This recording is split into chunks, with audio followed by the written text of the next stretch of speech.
For thousands of years, Jewish families have gathered around the Seder table to observe the holiday of Passover. The holiday commemorates our exodus from slaves in Egypt into a free nation. And for 7 days, Jews don't eat regular bread. In fact, we eat matzah. The biblical name for the holiday that we call Passover is actually Hag HaMatzot, the Feast of Unleavened Bread, or the Feast of Matzah. Well, my name is Sean Joe Lisha, and my family is from the Karaite community of Cairo, Egypt.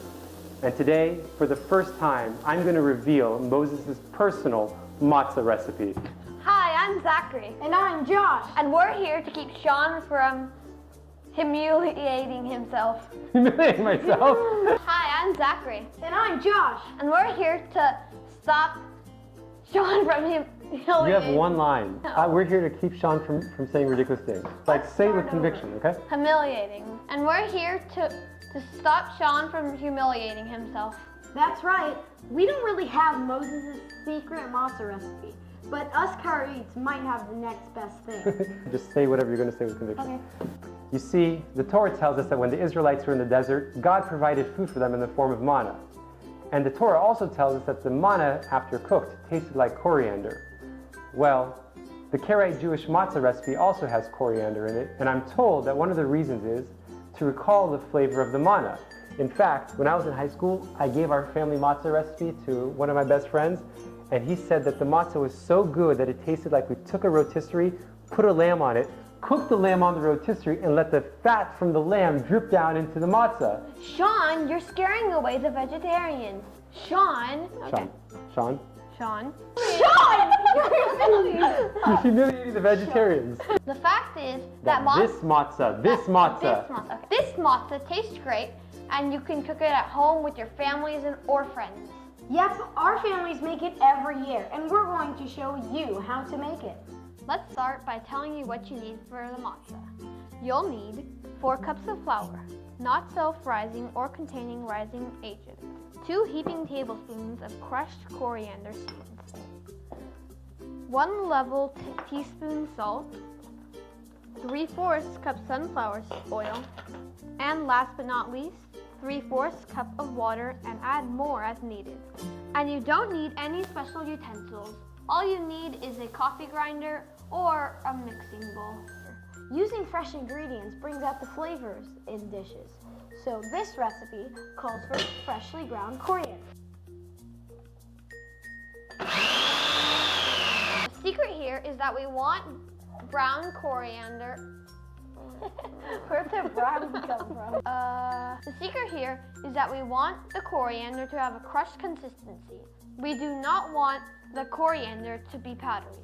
Once you have all your ingredients ready, preheat the oven to 355 degrees Fahrenheit. Preheating the oven saves time and prevents the matzah from rising. Now the fun stuff. We're gonna make the dough. How do you open it? And then how much coriander do we need? 2 heaping tablespoons. This is a tablespoon. No, that's a teaspoon. It needs to be heaping, so like a lot. Sorry. You'll add water. In this bowl, we have added flour, salt, oil, and corn. We have to mix it. I wonder how hard they worked. It makes you really appreciate the old days. Yeah. Can't believe how hard my family works every year for this stuff. Yeah, I don't know what I would do in their shoes. There she blows, there she blows. Okay, I want to roll. Yeah. It's gonna taste like godly. People like their matzah different thickness. We recommend that you roll the matzah until it is about 1/2 inch thick. What I love about my grandma's matzah is that she makes it very, very thin. Now, we are ready to put the dough on the pan. But first, we have to grease the pan. Beautiful matzah. Perfect. Okay. Cut this. Be careful of your hands when you do this. Yeah. To make your matzah more neat, you can trim the edges of the pan.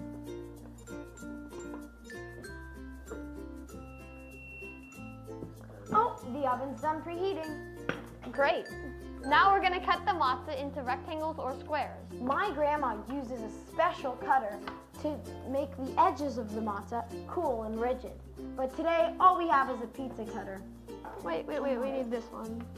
Now, we're ready to pop this into the oven for about 15 to 20 minutes. Okay, now, setting the timer for 20 minutes. Wow. Hee-haw, hee-haw, hee-haw, hee. Swimming classes are fun. Now let's get back to our matzah. We need to get back to our matzah. Roll the dough. All right, guys, so we've just taken this out of the oven. What do you think? Nothing is as ever good as my grandmother's matzah, but this was pretty close. Yeah, this is amazing. That's awesome.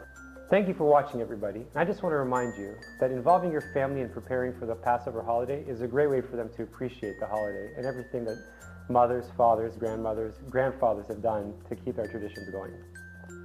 Hag Sameach. Hag Sameach. Sameach. Hag Sameach, everyone. everyone. No. Hag Sameach. Hag Hag Sameach, Sameach, everyone. everyone. All right, now stay still. Hag Sameach! And happy Passover.